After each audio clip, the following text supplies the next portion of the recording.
Welcome, welcome, welcome, welcome. Your account is shadow banned, but you just don't call it that. We're going to go deep into this today. This is a really big perception, and there's a definition and a perception of this inside of the social media community, inside of the industry as a whole, and is a really, really, really interesting thing to dig into. Okay, but before we go into that, there should be a lovely picture of me here. There's not. That hasn't pulled up. Anyway, before we go into that, I think it's really important that you understand who I am and why I'm telling you all of this for free, so that we can lay our cards all out on the table and really understand where I'm pulling this information from and my background and why I'm doing it. So I have founded 4 successful previous companies, particularly in social media. I started my first business when I was 17. I have been a lecturer, a go-to-marketing consultant, a voice and advisor in social media, all the things that you would hopefully expect from someone giving you a session on social media, right? That's kind of basic for me. Like, you should know what you're talking about if you're doing a live. I do. But the key thing that you need to understand about me is that I don't come from social media from a creative point of view. I come at it from a software point of view. I come from 2 generations of computer programmers and software engineers. My father taught me about data architecture and AI algorithms when I was 8. So I've spent a long time understanding social media from a software data tech company perspective that it is. The other thing that you need to understand about me is I currently own 2 companies, and you need to understand the commercial intent behind both of those companies, because you then understand why I'm telling you everything for free. My first company is called Clue Content. So Clue Content is a social media production company. Clue Content makes all of the videos for you. So we make 3 months of content in 3 days. So we come to film you, we make all the videos for you, we edit them, we caption them up, we make all your graphics, we do all of your pictures, and we write all up the captions and we give them to you. So all of your social media stuff that you need to make, Clue Content makes that. And that is a usage-based commercial model. Bear with me 1 second and I'll get into what that means. The second company that I own is called Clue Labs. Clue Labs' job is to analyze the shit out of data and tell you what to post next. The reason why I set up Clue Labs is because I have this bridge of social media and technology, and I spent a decade inside of social media, being quite frankly fed up with fucking guessing. It's all, as much as some people say that they know what they're doing, ultimately everyone's guessing. Some people are better guessers than others, but everyone's guessing. And I was frustrated by this and decided that the only way to truly combat this was to actually analyze all of the data that comes out of social media. So inside of Clue Labs, we analyze up to 50,000 data points per post per day. We reverse engineer how it's all working, and we figure out the patterns in how the algorithm's working to tell a business what to post next. But that commercial model is optimization. A usage-based commercial model, so in Clue Content, I make more money the more posts you need to make. Because if you need to make more posts, I charge you, like it's more videos, so we need to charge you. That's usage-based commercial modeling, where the more you need, the more I charge, right? Clue Labs' commercial model is optimization, which means that the less you post, the more money I can make. Because Clue Labs' job is to get you to post 3 times for the performance of 30, to reduce the amount of posts that you make and make each post better. If it does it really, really well,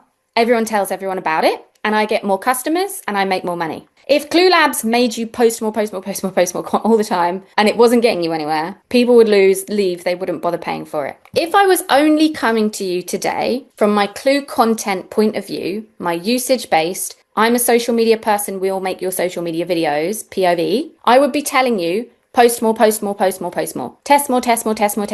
You've not done this, right? Sound familiar? That's because the whole of the social media industry is a usage-based commercial model. And it's something that you really need to understand as we go through all of this, because it's the driving factor behind why everything is, quite frankly, wrong. That's my background, right? And Clue Labs, which I've touched on, which is where I'm coming to you from today, is an analytical software. So we connect to your account, we track what's happened, we analyze everything, and then we prescribe what you should do next. So we track what's getting amplified, why it's spreading, how the platforms have read your posts, and then we tell you what you should post next. We've had companies who have moved from, they used to post 17 times a week, and now they post 3 times a week. and they've doubled their revenue. That's absolute gold standard to us, and we're so proud of it. But that is the Clue Labs job. That's the Clue Labs MO. But why should we be looking at this? And in particular, when we get to shadow banning, you'll understand kind of why we've ended up here. The reason is that £400 billion will be spent on social media just this year across ad spend, tools, and content. 73% of businesses globally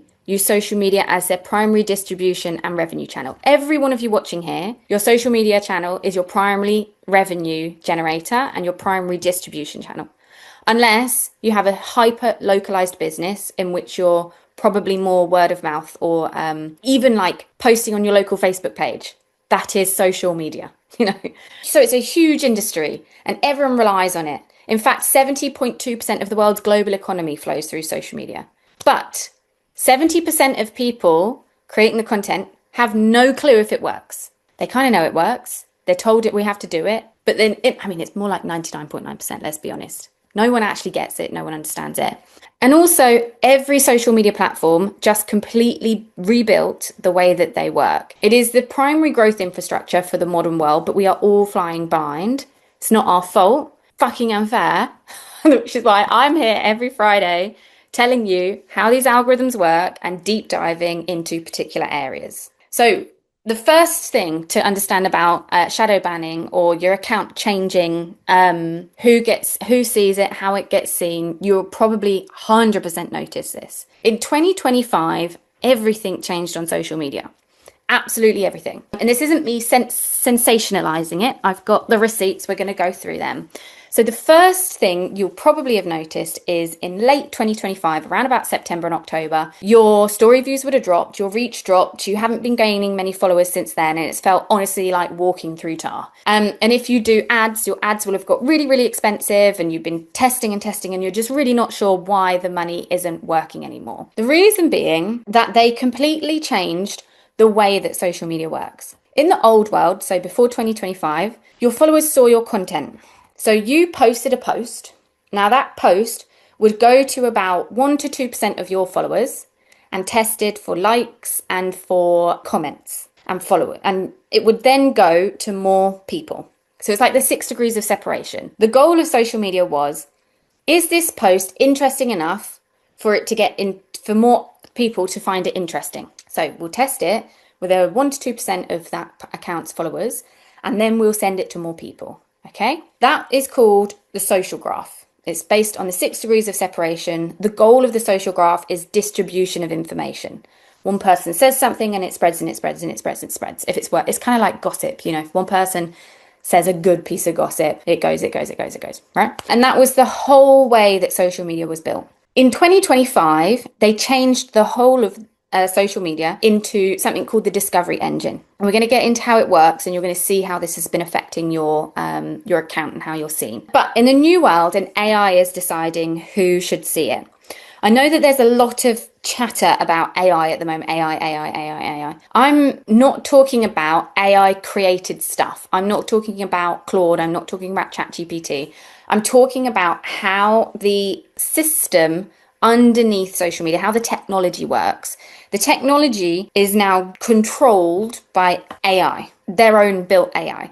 And that decides who should see your post. And the way it works is that you post a post. And remember, you posted a post, and that post used to go to about 1 to 2% of your followers and then spread to more people, right? Now, since 2025, you post a post. That post doesn't see the light of a human's eye until it's gone through 5 different algorithms to understand what that post is. And then that post is posted to a test pool of strangers and tested for retention, which means, does this keep people looking at it? Now, the reason why that is first, it's so fundamentally different. In real basic terms, your posts used to go to your followers. Now they go to strangers. Your posts used to be judged by human nuance, human perception. They're now judged by 5 different AI algorithms, okay, which we're going to get really deep into. But that, if anyone's noticed a big drop in things since 2025, that is why. Because they completely rebuilt their entire system. Now, I know that lots of people talk about like, oh, algorithm changes, oh, like post at 8 p.m. or now carousels are working, or if you do test reels, that's really like surface level stuff. I'm talking about a complete rewrite of the book. So why the fuck would they mess us about like this? Well, let's go on a little bit of a history of social media. This is going to be more meta focused, so Instagram, Facebook, but there are only 5 social media companies in the world. Meta, that own Facebook and Instagram. Google, that own YouTube. Microsoft owns LinkedIn. ByteDance owns TikTok, and Elon Musk owns X. So there's only 5 companies, 5 boys really, that own the distribution of all of social media in the world. Okay, but this one's going to be a little bit more meta focused, but they all do the same thing. They all copy each other. They all freak out about each other. So in 2004, social media came onto the scene, and everyone was like, oh my God, what's this thing, right? 100% of what you saw when you were scrolling was your friends and family, stuff that you'd opted in to see. In 2007, they layered in pages and brands, but still 100% of what you saw when you were scrolling is stuff that you'd opted in to see. In 2012, the social media companies IPO'd, which means that they went on to the stock market. And in order to make money for that IPO, they needed to start charging for ads. So social media was completely free before this, but then they charged for ads. So from 2012 onwards, when you're scrolling, you see what you've opted in to see, what you've followed, but also adverts. And we're all very familiar with adverts now, but the adverts took up about 20% of what you were scrolling in 2012. In 2020, this was kind of like the golden era of paid growth. So in 2020, what they really wanted was people to spend loads and loads of money on ads. They wanted lots and lots of people who own businesses spend ads. So every time you spent ads, you got loads and loads of reach. And this is because when you were scrolling, it moved up to 30% of what you saw was ads. And they bundled together stuff that you'd opted in to see into one following category. So instead of it being this split friends and family and pages and brands, it was following. So 60% of what you saw in 2020 was what you've opted in to see. 30% of it was ads. And then what came in was 10% suggested. So based on based on who you're following, it was kind of a suggestion of the next person that might be followed, the next connection. You see this on LinkedIn, it's like a second connection, a third connection. So they layered in suggested to try and get you to find new people outside of the ones you were following. Then in 2021, TikTok came out with their For You page and the boys freaked out. If you're really interested in deeper learning, there's a fantastic book called Every Screen on the Planet, which tracks what TikTok did. TikTok was built by a man who was obsessed with the idea of addiction and did a lot of studies on addiction and decided to see if he could use his theory on addiction in social media. It's really fascinating, really fucked up, but really fascinating. And so 2021, TikTok's For You page came out. Now, if you're on TikTok, you'll know that TikTok, you don't have to ever follow anyone, but you'll get a stream forever of people, things. That's because it's tracking your behavior, it's tracking what you're interested in, and you don't have to opt into it. Now, all the other 4 boys were like, oh my God, this is brilliant. Because what it did is it kept people on the platform for longer. So they didn't have to only see what they'd opted in to see. So everybody freaked out. And from 2021 to 2020 really to 2025, every social media company completely rewrote their entire system so that they could basically be like the For You page, but better. So in 2024, we saw 45% of what we were scrolling is ads. So a lot of what we see is ads. Only 25% of what we see when we're scrolling is people we've opted in to see. And then we've got this layer in of new creator content and more suggested content, which is placed there by these new algorithms. So we've got a situation now in 2025 where this is across 2 different platforms. I didn't want to just be meta focused, but it gives you the idea that they're both the same. Basically, in 2025, we've got a situation where, as a scrolling person, only 15% of what you see when you scroll is stuff that you have opted in to see. You've selected follow, okay? And on LinkedIn, it's 17.5%. If you want to test this for yourself, set a timer, 30 seconds, scroll your feed and count how many posts you see from people you've actually tapped follow, okay? The rest is adverts, suggested content, or new creator content, people that you had no idea existed. You don't know why they're there. They're there, right? Now, this is a huge difference for people who are scrolling, but this is a massive difference for people who own businesses, because what this means mathematically is that in the past year, your chance of being seen by a follower has dropped from 60%. When you posted a post, that post used to have 60% chance of being seen by a follower. It now has 2, and that's happened in 1 year, which is, for a business, completely catastrophic. You've spent so many years trying to build followers, playing by their rules, because their rules basically were the more followers you had, remember, it goes in 1 to 2% of your followers see it, and then it goes out to more people. The more followers you had, the bigger that initial pool would be. You know, if you had 100 followers, that would be 1 person. If you had 100,000 followers, that would be 100 people. So the goal was always more followers, because that first bit would be bigger. Not many people understood that, but that was the narrative, and everyone opted into it. We got it, right? It doesn't really matter anymore. You could have absolutely no followers and perform much better than someone who has 1 million followers now, which creates an opportunity. But as a business, now you're posting for a stranger. 98% of people that see your post will be complete stranger to you. They will not know you exist. They will never ever know that you exist. And so this is one of the really, really big main reasons why everyone has felt like they're walking through tar. Everyone has felt like they're not getting any followers. Everyone has felt like no one's watching their stories. No one's liking their stuff. No one is commenting on their thing. Okay, it creates an opportunity because it means you're in front of a lot more strangers, but we're going to get into what will be happening as to why that's not still working for you. And just before we move forwards, just because I love binging receipts, this is an extract from the Meta Investor Results Conference call in Q3 2025, in which they outlined that they'd finished the rollout of their architecture change. An architecture change is it takes a huge amount of money. It took them 4 years. They're one of the biggest technology companies in the world. It took them 4 years and a huge amount of money to completely delete everything that used to exist in terms of all of the code and rebuild new code, which is why, coincidentally, if anyone follows the news on social like I do, I'm a nerd, Meta are just laying off like 20% of their staff, I think they've just got rid of. And they're like, yeah, it's because we're going AI focused. No, it's because they used all those staff to rebuild their system. They don't need them anymore because it's completed. So they're getting rid of them. But this extract in particular shows you. So across Facebook, Instagram, and Threads, our AI recommendation systems are delivering higher quality, more content, which led to 5% more time spent on Facebook and 10% on Threads. They go on to say how much money it's making them. Recommendation systems that understand all of this content are more deeply are going to be increasingly valuable. So this is them saying that the way that we do things now, firstly, it's the new era and it's going to completely change everything. We're not going to stop doing what we're doing.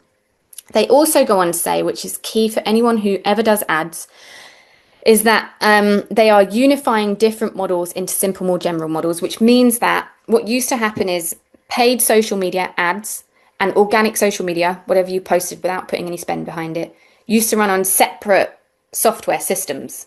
And now they run on one, which means that every time you do an ad, it's learning from the data that is in your organic account. So this is them confirming everything that I've just told you. But like I said, I would never, ever sit here and lecture something that I hadn't done research and got receipts from. It's really, really changed. And we need to understand, again, before we go into deep into what's probably happening in your own account, how this works as a whole. Because every time you're posting to try and grow your business. And what used to happen, like I said, is you used to post a post, 1 to 2% of your followers, and see how they react, and it would go to more people. The reaction on that post used to be judged by likes and comments, because those were indicators of this information is good. Tick, basically, with a like, spread to more people. But that's really chaotic for them to control, because you are then working on a human's behavior. Does a human like this thing, which can't be tracked? It's really hard to understand. Humans change depending on humans' preference and behaviors change depending on the weather, depending on how much money you've got in your bank account, depending on whether or not with the political situation, or depending on what time it is, what day of the month it is. You know, we can see this and notice it in ourselves, in our habits. It's really hard for them to track. So they changed everything. And like I said, what happens now, post goes into social media and it goes through 5 different algorithms before it gets put in front of any human eyes. Each of these algorithms has a job. And by understanding each of these jobs, when we get into the depths of what's probably happening on your account, we can really approach this with knowledge. So nothing now, hopefully, that happens on your account will feel like a personal attack, because it's just a robot doing its robot job. First thing that happens on social media is you post a post. I've done it a bit like a factory line, right? So first you post the post, it goes into the factory. Beep. The first algorithm it comes across is called content understanding. The content understanding's algorithm's job is what is this about? Is to try and look at the post or the video, and it reads your text in it, it reads the visuals in it, it reads the edits in it. If you've done a video, it reads the visual style of it, it reads the colors in it, it reads the faces in it. Honestly, quite honestly, everything to do with that post to get to the point where it's like, this post is about X. This post is about X. Still, no one has seen your post yet. It's reading it and classifying it. And it's like, okay, right, we get it. Beep. On to the next bit of the factory line, which is the user embeddings. Now, the user embeddings job as an algorithm is to think, who is going to care about this post? So it might be, okay, tick, we've got a post here about a cat. Next job, who is going to care about this post about a cat? This is really, it's much more in depth than this. I'm just trying to give, and we'll get into how in depth it is, but just as an overarching, work with me here. Who is going to care about a cat? So it's going to look at people's behavior on the platform and troll through everybody and be like, right, here's all of our cat people. These are the people that are going to care about the account. So it's got the post and it's got all the people that are going to care about it. The next algorithm's job, it's like, okay, tick, beep. By the way, if at any point one of these algorithms just doesn't get it, it will bin the post. The post will still forever sit in your feed. You won't know that it's gone, but it will never get distributed. If your post is too confusing, if your post isn't really, it's just a bit all over the place, it's too hard for the robot to understand, it takes too much energy for the robot to understand, the robot will bin it. Because these algorithms are designed to be really energy efficient. So if it doesn't get it straight away, it's not worth it. So anyway, the next algorithm, beep, is the interest learner. So the interest learner's job is to think, right, we know this post is about cats. We've got a list of cat people that we might show it to. Will these people care about it in the future?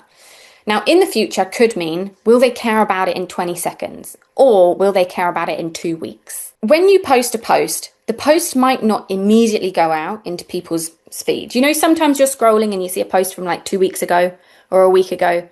That's because the interest learner knows that you're going to be interested in that, but doesn't think you'll be interested in it for 2 weeks.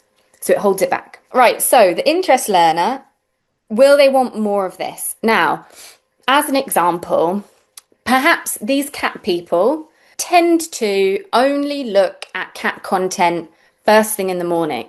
Or they only really it's not that they look at it, but they only engage with it first thing in the morning. They only slow down with it first thing in the morning.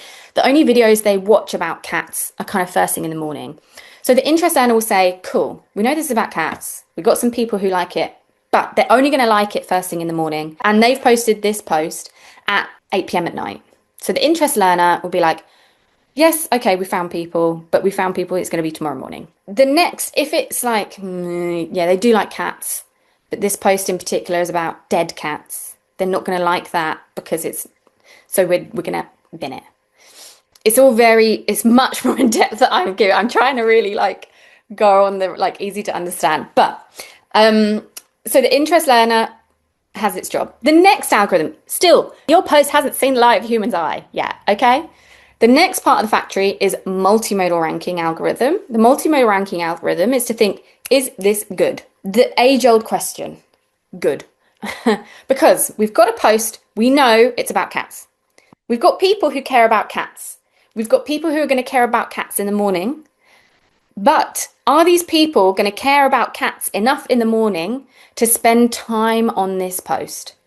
Are they going to actually watch it? Are they going to actually comment on it? Are they going to actually share it?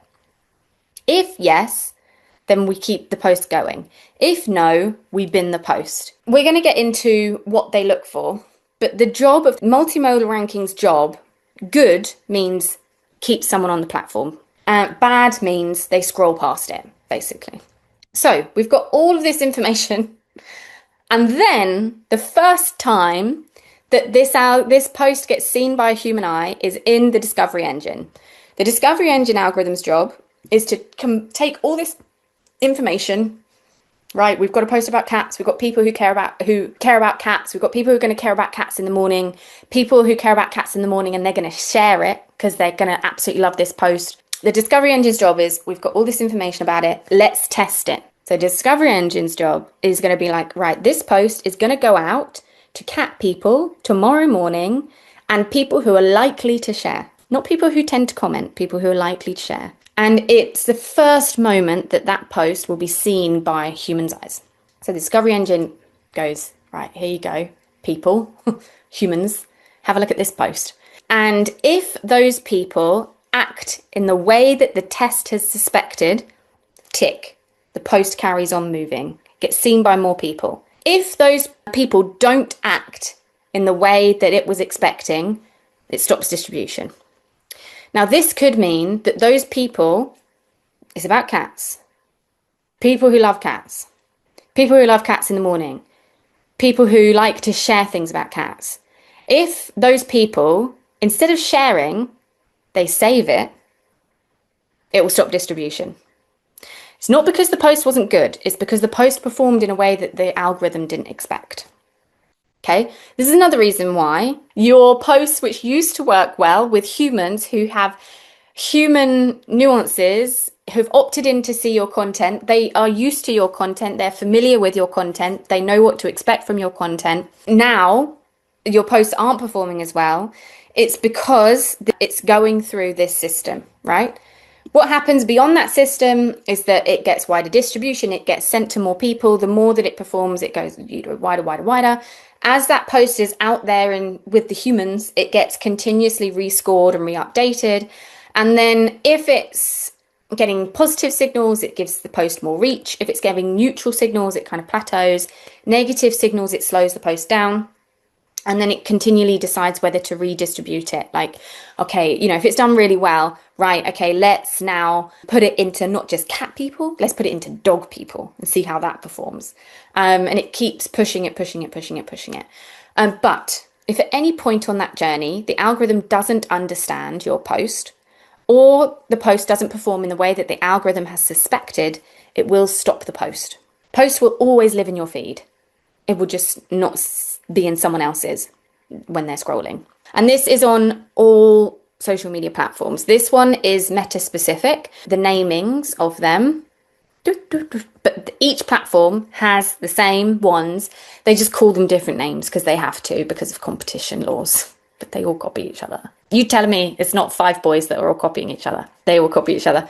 But why? Like, why? Because this completely fucks us up as business owners. It really, really changes everything that we've been doing. Why would they change it so much? The reason is social media companies make money.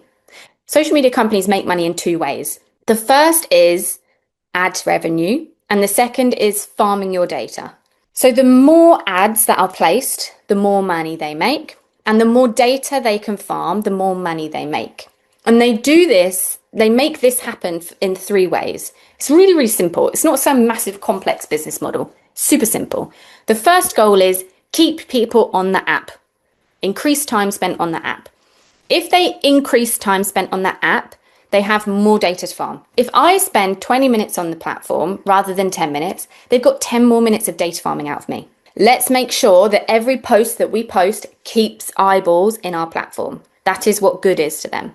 And also, if I used to spend 10 minutes on the platform and now I spend 20, and let's say for argument's sake, they placed one ad every minute, they could used to place 10 ads. Now they can place 20 ads. Basically, let's keep people on the platform for as long as humanly possible. The second is to increase advertiser performance. So if I, as a business, put £10 into ads, and that ad tends to make me £12 in sales, then the next day, say the next month, it actually makes me £20 in sales, and I haven't changed much. I'm going to put more money into Facebook ads because I can put in £10 and make £20, and I used to put in £10 and make £12. I'm going to do that. The way that they can do that is by making sure that every advert placed is put in front of the right person at the right time. Because if it's put in front of the right person at the right time, that person is highly likely to click on the ad and go off and do their thing, which means that if they can increase that performance, place the right ads at the right time, then they make more money. And the third thing that they're doing that isn't completely rolled out yet, but is something called owning end-to-end attribution.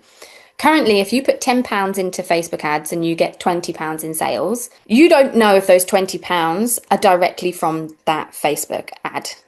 You can make a guess, but you can look at the stats and you can make a guess. There's no categorical attribution. So the other thing that they are doing and working on is making sure that you put your card in at the beginning and you set a budget, and then they do their thing, and then they deposit £20 into your bank account so that they can own end-to-end attribution. And so the reason why they've had such a big change is because the change helps them make more money. Because the change increases, we go back to those commercial models we did right at the beginning, increases usage on the platform, increases time spent on the platform, and also increases quantity of posts posted on the platform, which means that they have more posts to pick from.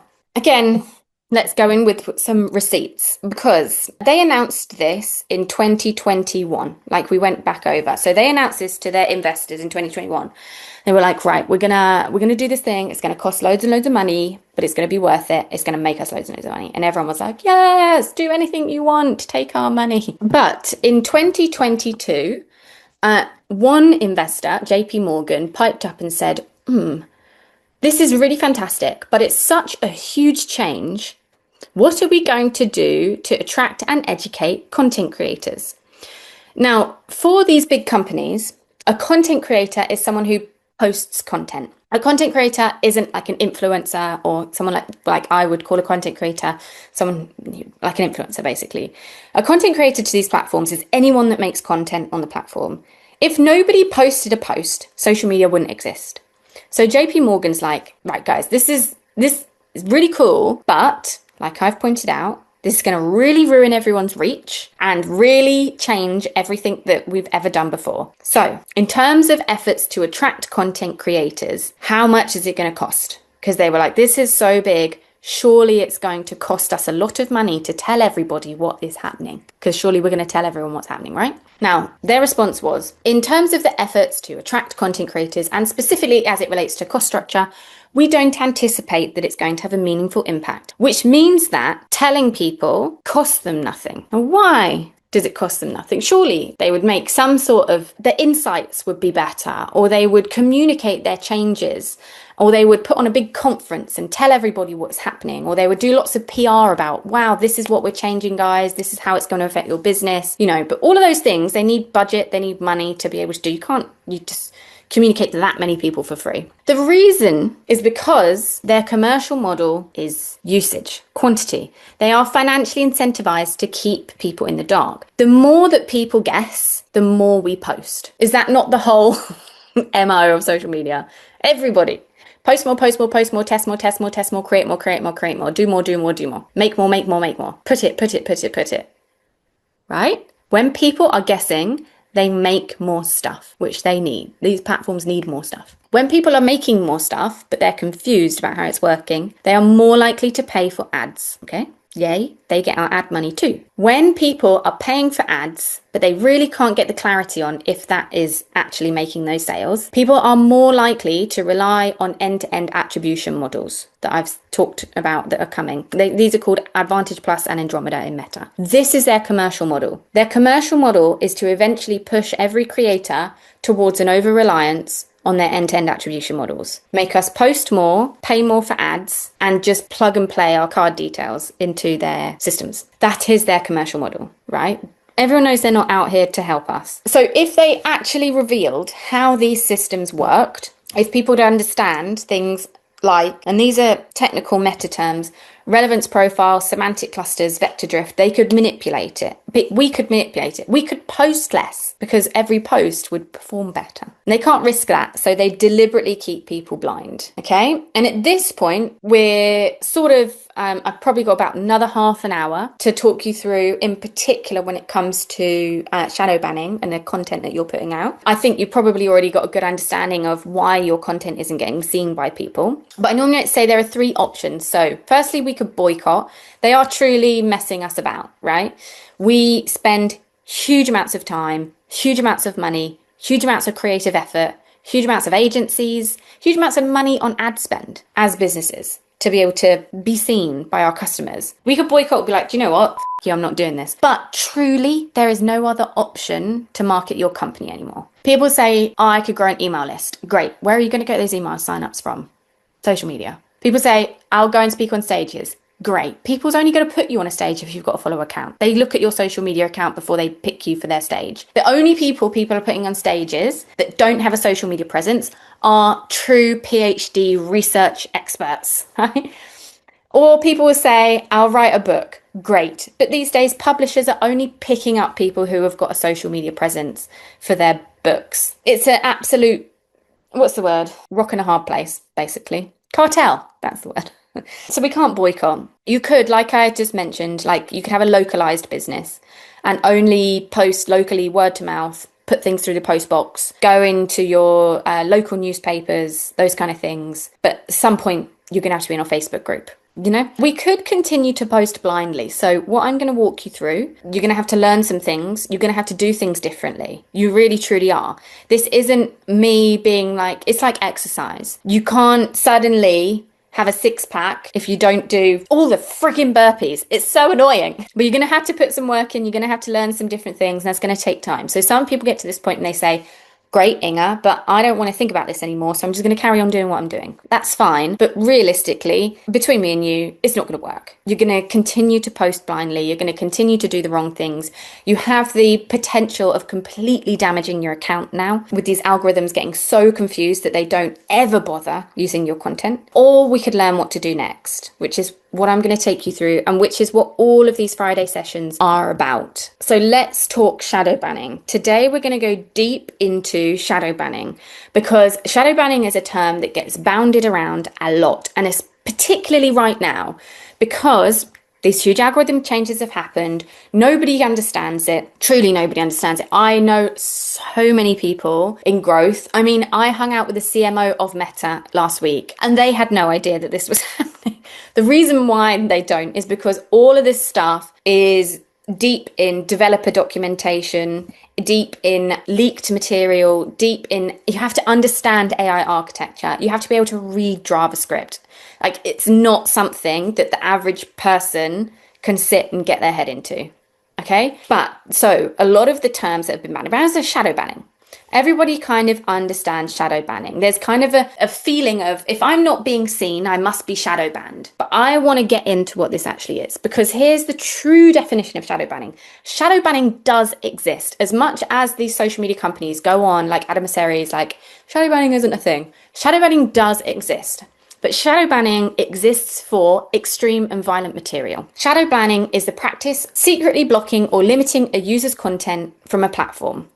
The creator can still post, but it's suppressed, making their content invisible to users or search algorithms. They say it's difficult to confirm, it can be frustrating, but it is truly a thing. It's written in their architecture documentation, right? The signs of it is that you have a sudden drop of engagement, no notifications and things, your comments flatline, but crucially, A true shadow ban means that you are missing in search. Your account is missing. So a true shadow ban means that you have violated a community guideline somehow. I mean, I'm not the one that made the rules, but I know there's a thing going around about the words that will get you shadow banned. Stuff like endometriosis will get you shadow banned. Now, I'm not here to discuss the ethics of it because, quite frankly, I think that's not right, that people should be shadow banned for using the word endometriosis. But I do believe with shadow banning, when there is violent, graphic, harmful, highly polarized content, right? I think we can all agree we don't want to see that stuff in our feeds. So there are community guidelines, they do exist, and content that is flagged as violating or pushing the limits gets shadow banned. It is shadow banned by a robot, not by a human. Okay, using banned, broken, or excessive hashtags can get you shadow banned. Hashtag the purple fruit, I can't remember what it's called. It's like a courgette, but it's a bit bigger. Anyway, the emoji that everyone uses for a willy, that one's banned. Not because people talk about fruit, because they're talking about the willy. Engaging in authentic behavior can get you banned. So the user embeddings algorithm knows when there's bot behavior on your account. And if you're doing it loads and loads and loads, then you can get shadow banned. And posting content that triggers filters like copyright issues, unflagged AI material, clickbaity material can get you shadow banned. Aubergine. There we go. Hashtag aubergine. But to truly understand if you're shadow banned, you have to go onto someone else's phone and search for your name. If your account doesn't come up, or your account literally doesn't exist in that person's phone, it exists in your phone, doesn't exist in their phone, you've been shadow banned. Okay? So if you ever get to a point where you're like, I've been shadow banned, my guess is, for everybody here, you haven't been shadow banned. What's happened is what I'm going to talk to you about next. But if you want to check, you can easily check. It has to be on a friend's phone. If you've been totally banned, you can search for your account on your own phone and it won't come up. Okay, shadow banned means it doesn't come up on other people's. A lot of people say they've been shadow banned. Let's look into what the perception of shadow banning is. Because when people say shadow banned, they don't actually mean shadow banned. What people mean is their reach has been dropping week on week, for no obvious reason. Their best performing content, stuff that used to work, stops working. Your story views have dropped. You might used to get 200 people watching your stories, and now you get 2. You might used to have got, about 300 views on your video, and now you get 40. You might used to have got 5, 6, 7 comments, and now you get none. And it has been happening for a little while. And you used to pick up followers, but you haven't had any new followers for a long time, even if you're posting consistently. That is the kind of colloquial, is that the word term for shadow banning that everyone kind of refers to when they say shadow banning. This is the perception of shadow banning. So I just truly, before we go into it, I do want to define the differences between if you've really been shadow banned, look it up on someone's account, and it's probably because you've violated something. It doesn't happen for ages. You just have to be patient with your account and slow down what you're doing. A perception of shadow banning, which is what everybody kind of refers to, is because your account has been reclassified. Now let's look at some facts before we get into what reclassification means. The first fact is that social media algorithms work in 84-day cycles, which is really, really handy to know. And it's it creates an opportunity. Social media's brain is more limited than people give it credit for. People think it's smarter than it is. It's really not. It's very basic. It's very pattern tracking. It's very repetitive, and it only lasts for 84 days, a social media algorithm brain. They can't store all of the data about you forever. It's too much data. They can't use all the data about you forever to understand what to do with your next post. It's too much. The other fact is that we are human. We aren't robots. We are fluid, and we have old muscle memory. So what's happening is we've got this robot that's limited in its knowledge, and it only has an 84-day window of understanding, with humans thinking that it's better than it is. So what truly happens is that your account has a classification, and basically imagine, you remember The Sims and everyone walked around with a green triangle on their head in that game, right? Your account has a summary on it. You can't see the summary, you'll never know what the summary is. I couldn't tell you what the summary is, but there is a AI generated written summary of what your account is, what it is about. It's the quickest way for a social media algorithm to quickly understand your account. Now that paragraph changes every day, but that paragraph only represents the most recent 84 days of knowledge. Every new day, the 85th day goes. This is what a context window is. It moves as the days go. Every day that's behind, like goes, right? So the event that you did in your business 120 days ago, social media has no knowledge of its existence. So it won't use it to place your content in front of a person. Let's say you are, we'd go with the cats again. Let's say that you have a cat account and you did a cat show 120 days ago. And let's make it more obvious. Let's say that 120 days ago, you talked about your cat food that you'd made. So really, you want your account to be turning up in people's feeds who have cats and are about to buy cat food. But 120 days ago, because that's what you sell. But for 84 days, you haven't actually mentioned that you sell food. So your account summary, this account is about cats. She makes content about cat behavior. So it'll just get put in front of people who have cats. It won't get put in front of people who have cats and buying cat food. And it's also really, really basic. It's really not as smart as everyone thinks it is. But the problem is we're humans. And we've all been posting on social media for a long time. And we think social media remembers us. And we think our followers remember us. And we think that everything that we post is a part of an ongoing reflection of everything that we're doing in our business, right? But the platforms don't see it that way. They don't understand it that way. So we end up in a situation, which is where everyone is, in that your reach has dropped, your followers have dropped, your story views have dropped. And that's because you're random as and the algorithm has no idea how to classify you.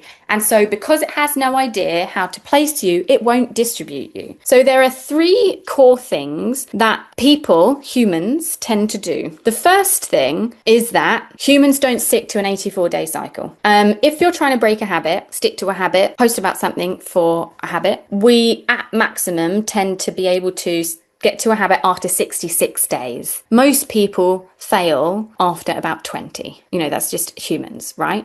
Asking a human to stick to one topic for 84 days is chronic, especially creative people that post on social media. So what do we do instead as humans? We post for variety. We mix topics around when we're feeling creative. We trace trends outside of our niche. We see cool things on social media and we start copying it, like some dance thing. And we don't look at an 84-day window. The first thing is you probably had no clue that it was an 84-day window anyway. But whatever you posted 3 months ago is still in an understanding of your account. If you are, and I've got an example of it, so we can look at this. But if you're confusing the algorithm, you'll get no distribution and it will get worse and worse and worse. This is why if you continue to guess, your account will get more and more and more and more shadow banned. It's not shadow banned, it's reclassified or ignored completely. So let's look at an example.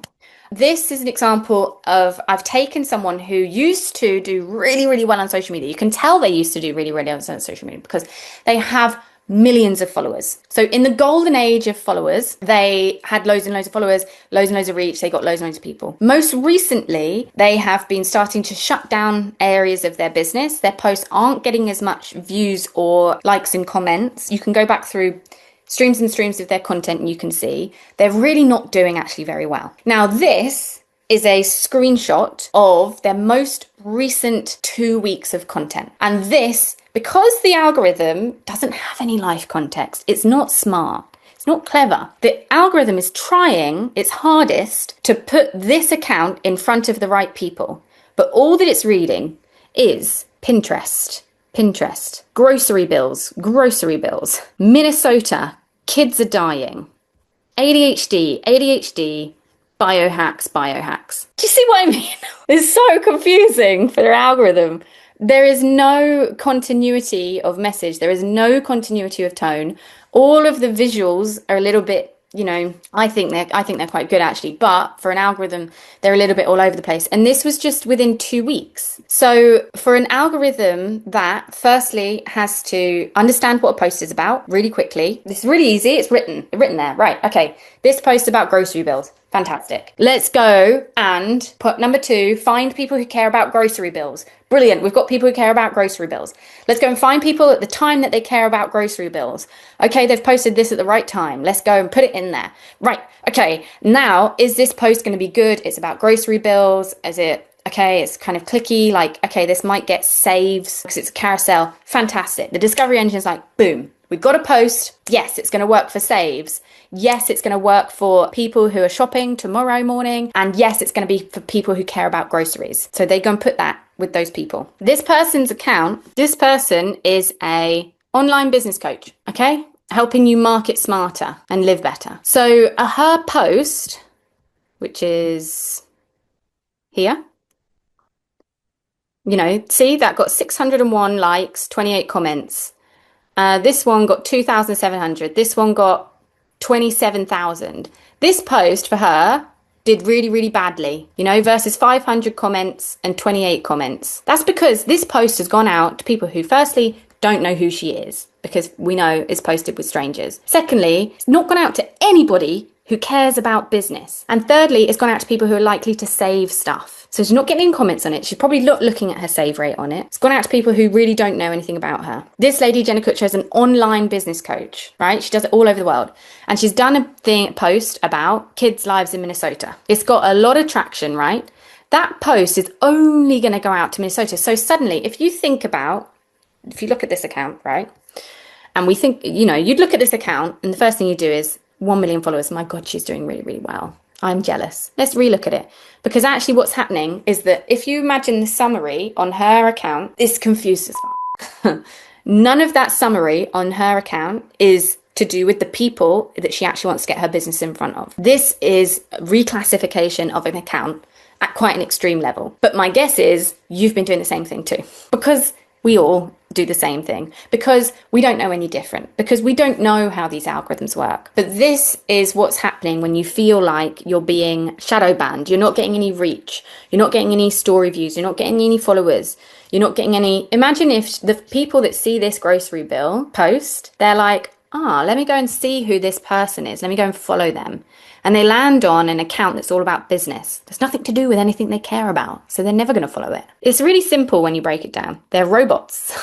They're not people. They don't get it. They don't get nuance. She's posting for the 1 million followers that she picked up 4 years ago. She's not posting for the most current 84 days. She's not locking her topic clusters. She is not sitting in one content niche. So if you want to really combat, if you feel like you're being shadow banned, as we've kind of got to, shadow banning isn't shadow banned. If you feel like your account is losing traction, it's losing followers, it's losing reach, you're not getting it where you want it to be. If you are doing all of these things and you're not getting it where you want it to be, you're not being patient enough. It takes 84 days for your account to really start to gather steam, purposefully, because they know that if they don't quite give it to you, you'll keep posting, right? But please do these 3 things. Be boring. Don't try to be clever. Don't try to pick up trends unless that trend is very specific to you, your business, and what you do, right? Don't try to be clever. Just be specific. Think about it like blogging. Lock in your topic clusters. Every post needs to belong to what you do. Drifting will kill your relevance score. It will kill the way that you're classified. And look at your 84-day window. If you could, like I've done here, it's not going to be possible because we do post load. Like people, if you were to print out all of your stories, print out all of your pictures that you've posted, print out all the videos you've done frame by frame, print out all the captions you've written and put them on front of you for the last 84 days, put them in front. And if you were to take a picture of that and put it in Claude and say, give me a summary of my account, what do you think? Like a Claude that doesn't know anything about you, it has to have no memory context.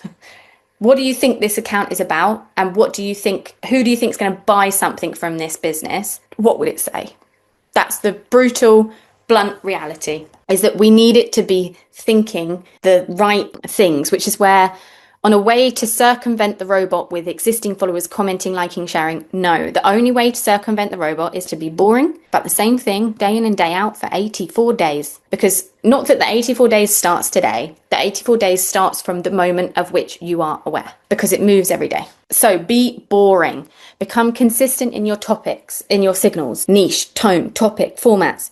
Train the algorithm deliberately. So think about the content you're doing. Think about the patterns that you're sending. Think about how this is resonating with your audience.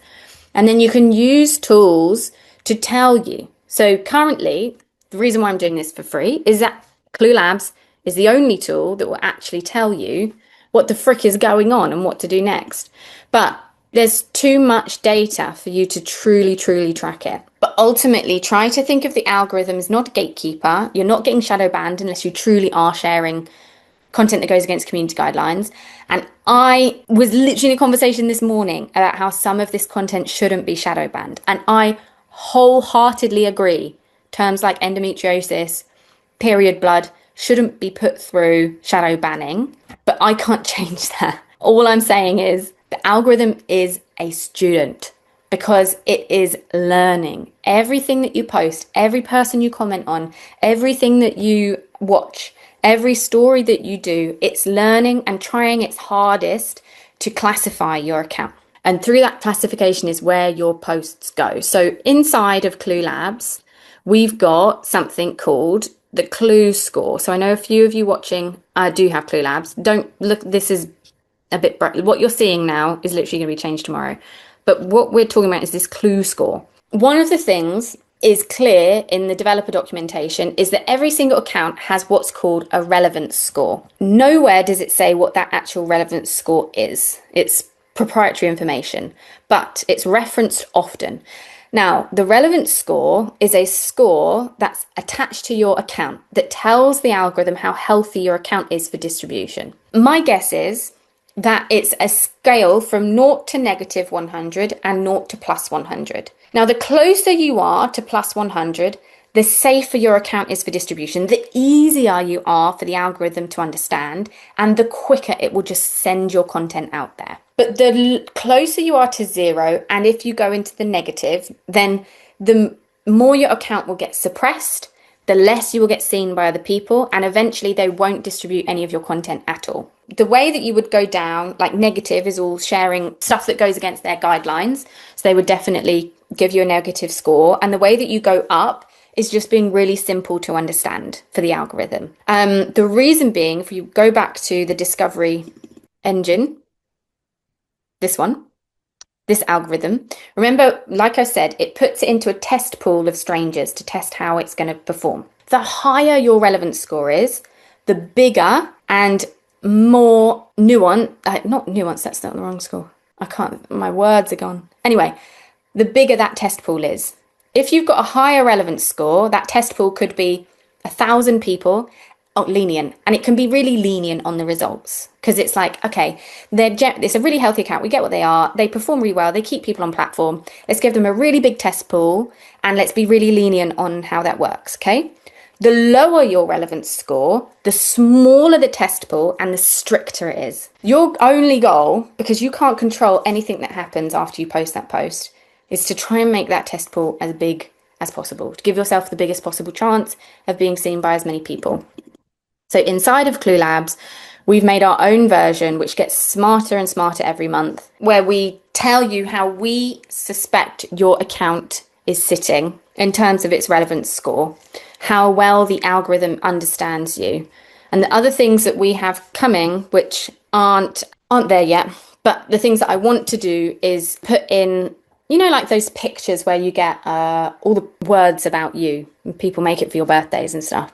We can pull in all of the words and the keywords that the algorithm thinks your account is about. Because if you could see them in front of you, if you are a cat person and all of these words are saying dog, fish, holidays, you know that the algorithm doesn't know what you're doing. And then a drift score. So another thing that the algorithms work on is called a drift score. So if you say, like if we look at Jenna Kutcher, her bio says online business person. I can't remember the exact phrase.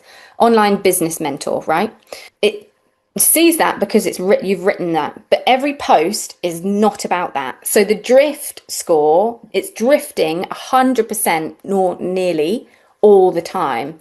And the larger a drift score, the worse your account will be because it's not. You should be on it. These are the kind of things that we're working on inside of Clue. Clue Labs is baby technology, but we've been working on it for 3 years. Really trying to get into, like I said, the kind of optimization so that you can post 3 times but perform 30, because every single thing that you post is the right thing to post. So before we go into any kind of Q&As, remember, the algorithm is a learner. Every asset you publish is data. The better it understands you, the more confidently it will distribute you. The algorithm doesn't reward reactions, it rewards patterns. If you ignore the shift, your account will become completely invisible. You might feel like your account is almost invisible. It could become completely invisible because it might just consistently think, do you know what? This account is too nuanced. It's too confusing. It takes too much actual energy from data centers to distribute it. We're not going to bother. But this isn't because you're bad. It's because the rules have changed. You used to post for humans and you used to post for your followers. Now you post for a robot and you post for strangers. If you want to go deeper into this, I have something called the SDO Academy, which is just £50 one-off fee, because I've kind of touched the surface, where I go deep into these topics, deep into as well the language of the algorithms. That's academy.cluelabs.co.uk if you want to. If you want to learn more about Clue Labs, go and have a look at the website. There we are putting up about 3 blogs a week now.